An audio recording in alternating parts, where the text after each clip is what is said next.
The first thing I felt was her warmth against my shoulder. The second thing I saw was the glowing screen of her phone, trembling in her loose hand, with a message she had never sent: "I wish he saw me the way I see him." And for one breathless second, in the quiet daylight of our tiny apartment, I realized the person I had been searching for might have been sleeping beside me all along. Before this story continues, please like, comment, share, and subscribe to Silent Dad Stories if you believe in kindness, second chances, and the quiet love people are too afraid to speak out loud. Her name was Maris Vale, and she was not the kind of woman who entered a room loudly. She arrived softly, like morning sun through thin curtains, changing everything without demanding attention. We had been roommates for nearly 11 months, sharing a cramped two-bedroom apartment above a bakery that made the hallway smell like cinnamon every morning. I was Kellan Royce, 29 years old, working long daytime shifts at a community print shop, pretending I had life figured out while quietly carrying the wreckage of a broken engagement, a bank account that never stayed full, and a heart I had trained myself not to use too much. Maris worked at a children's library during the day, where she helped kids find stories brave enough to make them believe in themselves. At home, she moved through life with gentle habits, humming while washing dishes, folding laundry with strange care, leaving sticky notes on the fridge when milk ran out, and always watering the half-dead basil plant on our windowsill as if hope itself grew from stubborn little leaves. I never thought of her as more than my roommate at first. That is the lie I told myself because it was safer. She was there when I came home exhausted, shoes dusty, shoulders aching, pretending I was fine. She was there on rainy afternoons when the city looked gray and tired, making tea without asking if I wanted any because she already knew I did. She was there when my ex-fiancé mailed back the last box of my things, and I sat on the kitchen floor staring at an old watch, feeling like someone had returned proof that I had failed. Maris did not give a speech. She sat across from me on the cold tiles, opened the box, took out the watch, wound it gently, and placed it in my palm like time could still be trusted. That was her way. She never pushed the broken places. She simply stayed near them until they stopped bleeding. But I had become skilled at not seeing what was in front of me. Pain can make a person selfish in quiet ways. I noticed Maris's kindness but not the cost of it. I noticed the coffee she made before my Saturday shifts but not the fact that she never drank coffee herself.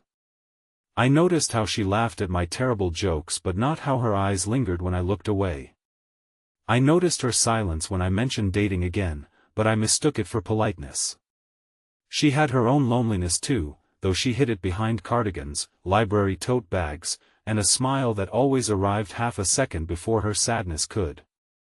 That day was bright and warm, one of those golden afternoons when the world seems to forgive everyone at once.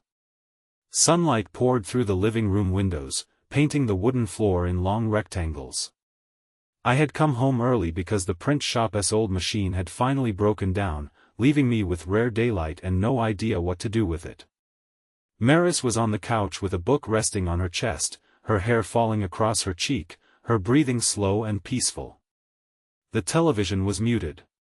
Outside, children were shouting in the street, someone was selling fruit from a cart, and the bakery below us was pulling fresh bread from the oven. It should have been an ordinary moment, the kind people forget by dinner. Then her phone lit up. It buzzed once against her palm, not enough to wake her, but enough for the screen to turn toward me. I did not mean to read it. I truly didn't.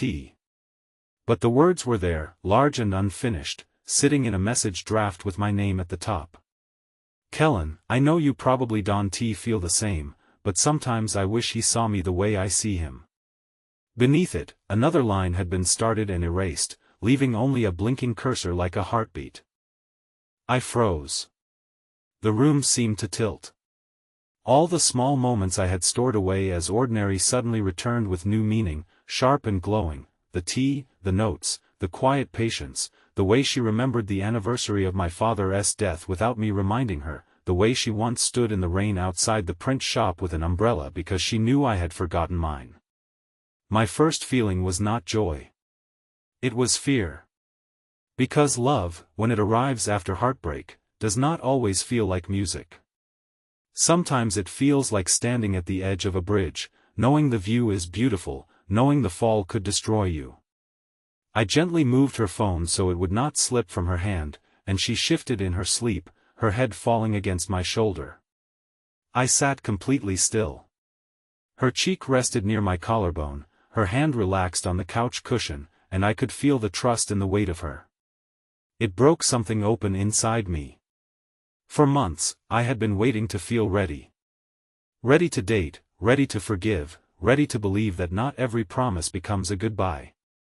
But Maris had never asked me to be ready. She had only shown up in small daylight ways, again and again, until my life had begun to feel less empty. I realized I had been healing beside her without knowing she was part of the cure. And that made me feel ashamed, because while I was busy looking backward at someone who had left, Maris had been quietly standing in front of me, hoping I might someday look up. When she woke, she blinked softly and pulled away, embarrassed, brushing hair from her face. She apologized for falling asleep on me, laughing nervously as if she had done something wrong. I almost told her right then. The words rose in my throat, heavy and honest. But then I saw the fear in her smile, the way she reached too quickly for her phone, the way her eyes widened when she realized the screen had been on. A silence passed between us, full of everything we were not saying.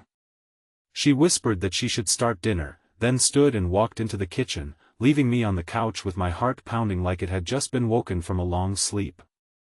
For the next few days, everything changed without anyone admitting it. Maris became careful. She stopped sitting too close. She stopped humming in the kitchen when I entered. She answered my questions with kind little sentences and disappeared into her room earlier than usual. I hated it. The apartment, once warm with her presence, became filled with polite distance. I had seen the truth, and now she knew I had seen it, and both of us were pretending blindness was mercy. I wanted to speak, but my past had trained me to mistrust happiness.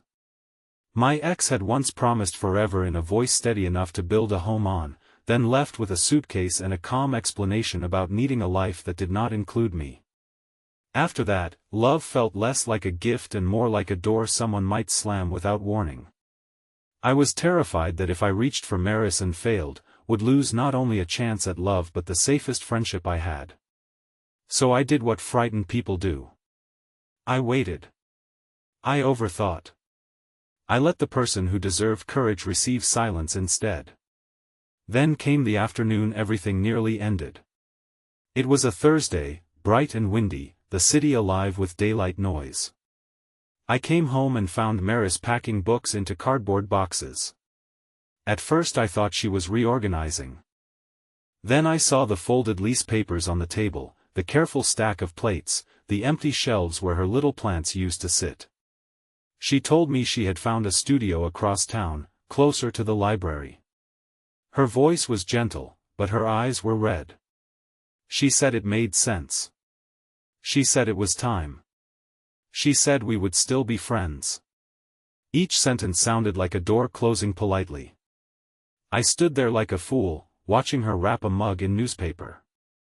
It was the blue mug with a chipped handle, the one she always gave me when I was sick because she claimed it made tea taste braver. Suddenly I saw the future she was offering, a quiet apartment, a basil plant finally dead, mornings without cinnamon notes, evenings without her laugh from the next room.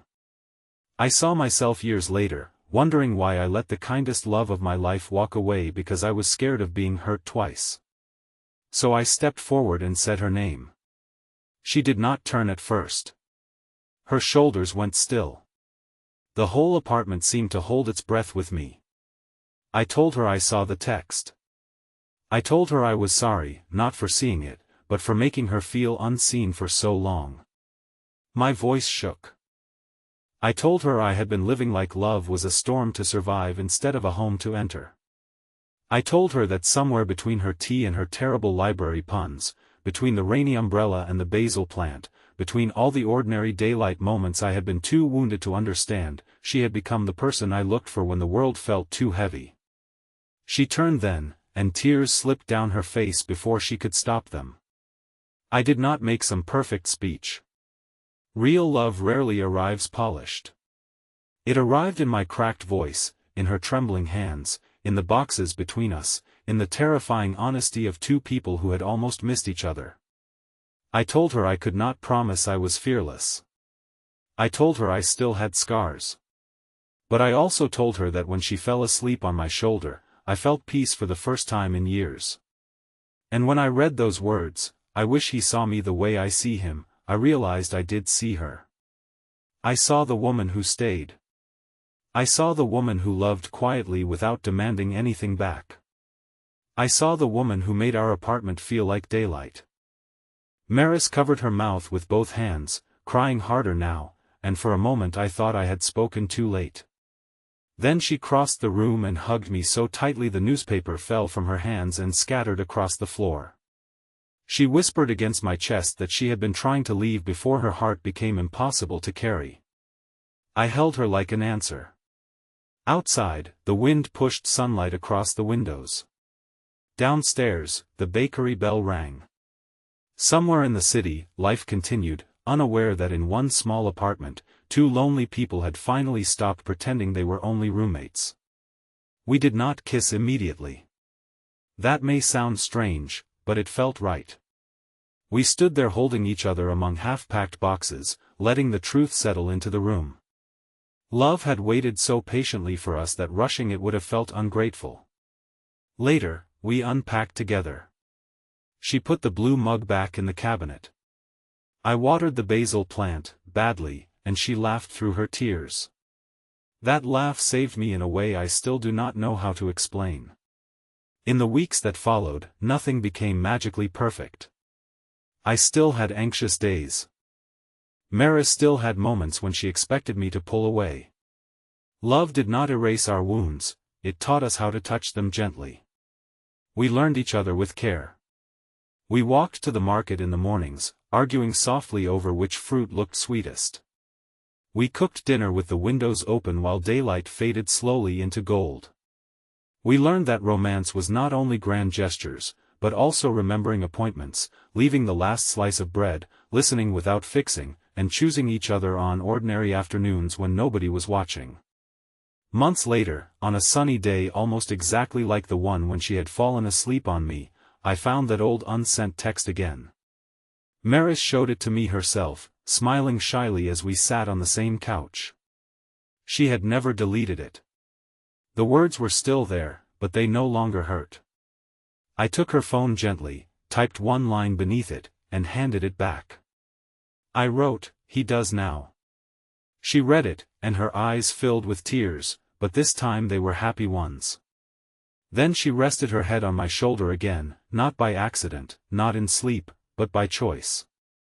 So many people think love announces itself with fireworks. Sometimes it does. But sometimes love is quieter. Sometimes it is a cup of tea placed beside your tired hands. Sometimes it is someone remembering the day you lost your father.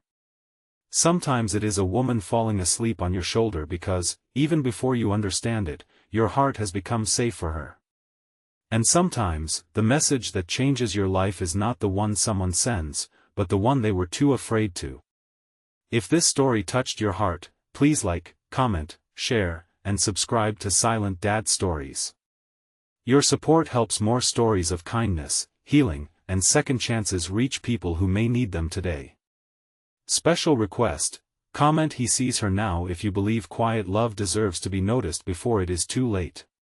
And in the end, Maris never moved out. The boxes stayed empty in the closet, the basil plant somehow survived, and every bright daytime morning after that, when sunlight entered our little apartment above the bakery, I looked at her first. Because the greatest love stories are not always about finding someone new. Sometimes they are about finally seeing the person who has been there all along.